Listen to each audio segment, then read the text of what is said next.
The single most important feature of time is that it changes. The iconicity and timelessness of anything therefore lies in its endurance through time, through changes in society and psychology, through changes in what is acceptable and not. Louisa May Alcott wrote Little Women between 1868 and 1869, and the last film made on the book was Greta Gerwig's adaptation, released in 2019 and starring contemporary actors such as Emma Watson, Saoirse Ronan, Laura Dern, and Timothée Chalamet, to name a few.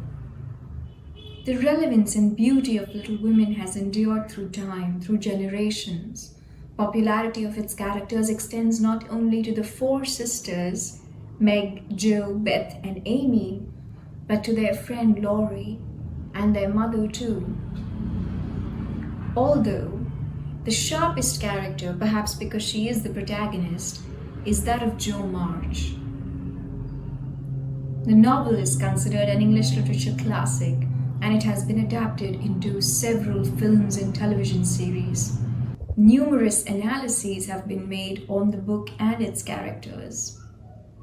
Here, however, I would like to explore the specific appeal of Jo March, a character created in 19th century America, and is considered an icon even today, in the 21st century.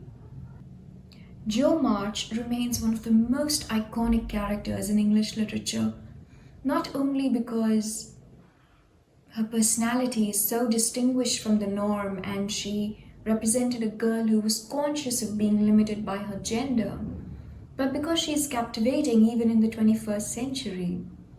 Those who are familiar with the character would understand why the words feminism, free-spirited, passion, boisterousness, independence, stubborn, and unladylike come up when the image or name of Jo March appears. There's a restlessness in Jo which has been captured very well in both the films, the 1994 one and 2019 one. She is the embodiment of movement. If she's sitting, her hands are moving, or her foot is tapping. When she's still, then her eyes reveal that her mind is at work. She's young, but she knows what she wants from life. She's adventurous and curious and physically active. In fact, in the very first chapter of the novel itself, it is revealed that she desires to join her father in the Civil War, but she can't because she's a girl. In fact, a lot of her restlessness stems from the fact that she's prevented from doing many of the things that she wants to do. She refuses to be tamed, even by Laurie, her friend and neighbor, whom she does love, not only because he's the only person in her life apart from her immediate family, but also because they get along splendidly. They complement each other. What one lacks, the other has. Laurie knows what is proper. Jo knows how to have fun. In a way, in a certain light, they are reflections of each other too. While Jo is restless, Laurie is moody. Laurie's only family is his grandfather, so he desires company, and it is through Jo that the doors of the March household are opened to him. Jo outstretched the hand of friendship to a reserved boy. And Laurie finds out that unlike her peers, she's not coquettish, she doesn't flirt, she doesn't toy with him. He is at ease with her, around her, because Jo did not become a woman before her time. Actually, that's why Jo's one female friend is her sister Meg. And even when she does become a woman, when she does grow up, she never does become what is deemed to be completely proper in the eyes of society. She loves to run around, at least when the story opens. And she never refrains from doing something simply because she's a girl. What stops her from doing something is consideration for her family. She doesn't want to disappoint mother and father especially.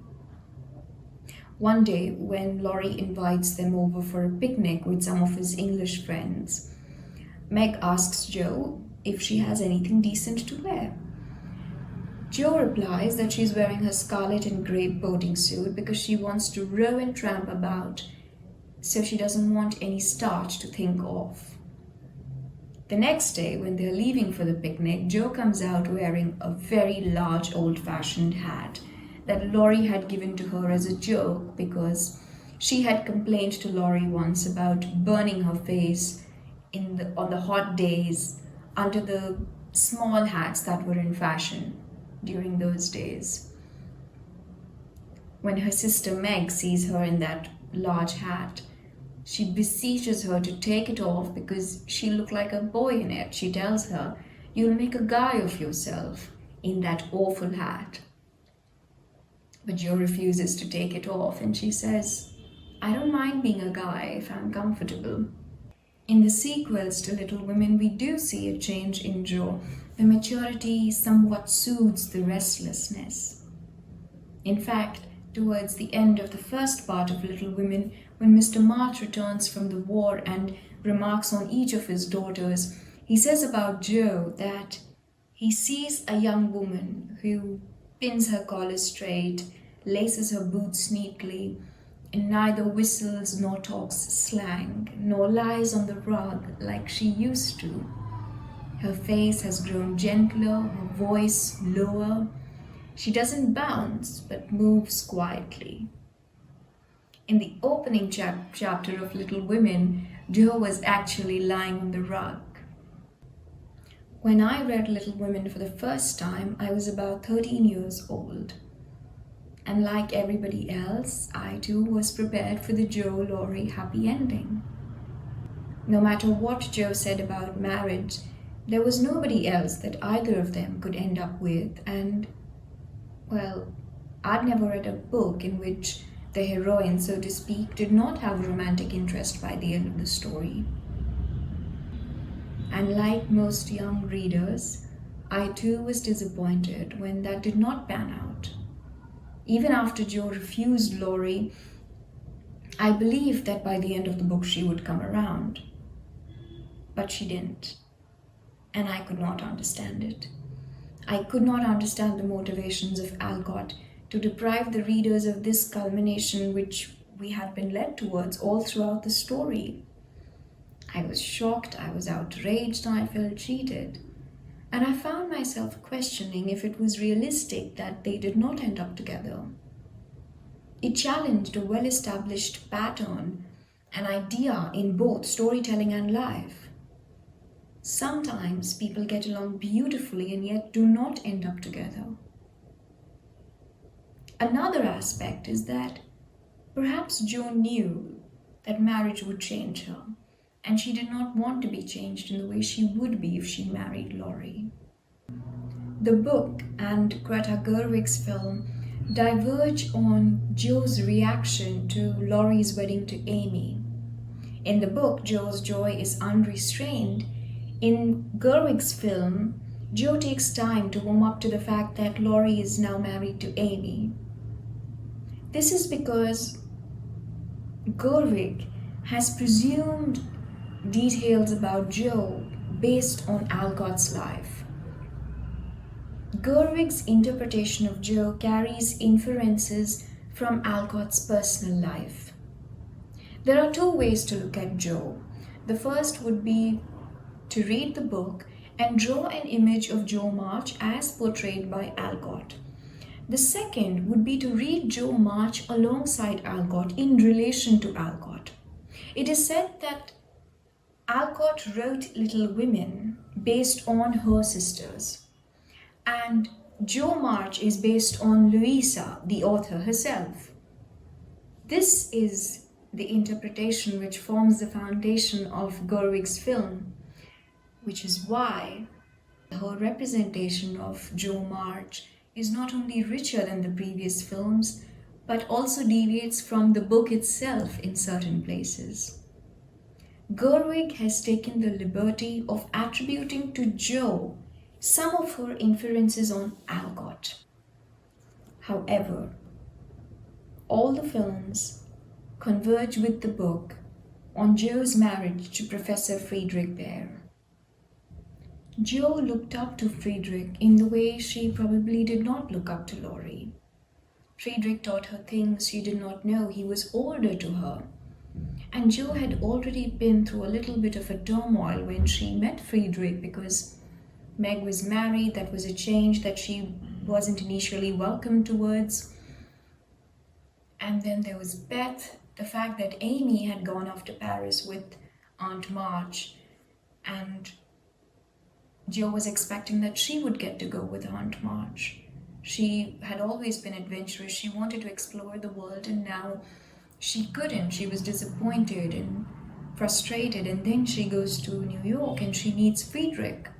He's older to her. He knows more than her. She shows him her writings and he even challenges her. He's a match for her. It's not surprising that she fell in love with him and married him. Laurie was a boy. Friedrich was a man. He was a man when Jo met him. And yet I say that Jo loved Laurie because she knew what Laurie would need and want in a marriage, and that she could not give it. They were great as friends, but they would not be great if they were married. They were both quite young when Laurie proposed to her, and incidentally, Laurie had seen more of the world than Jo had because he had been to college. And yet, Jo knew something that he did not. Jo was aware of her flaws in the eyes of society. She was also aware of the responsibilities that she would be obligated to take on if she was to marry Laurie, because they also have a class difference.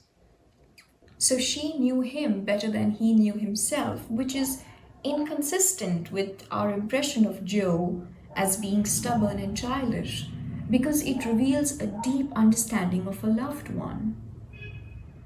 And yet they did not marry each other. As adults, we know that love is not about possession.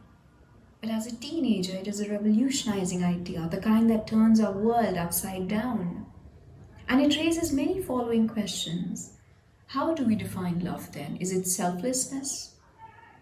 Was Jo being selfless in not marrying Laurie? And does this mean that Jo and Laurie loved each other more than they loved their spouses? I don't think so. I think love changes. It alters as we grow older. The place Laurie held for Jo will always be his, and vice versa. Nobody understands Laurie better than Jo, and vice versa. They held a great deal of affection for each other and even loved each other in the purest form because they were children when they met. And this love did not change as they grew older, which was required if they were to marry each other.